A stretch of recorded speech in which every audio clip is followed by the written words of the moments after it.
Hi friends, అందరూ ఎలా ఉన్నారు? అందరూ బాగుండాలని కోరుకుంటున్నాను ఫ్రెండ్స్.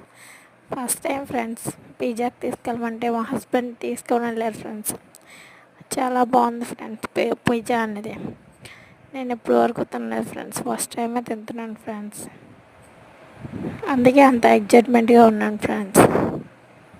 ఒక కోకు, 2 టౌన్స్, నెక్స్ట్ ఒక పిజ్జా, అలా వెళ్ళాం ఫ్రెండ్స్.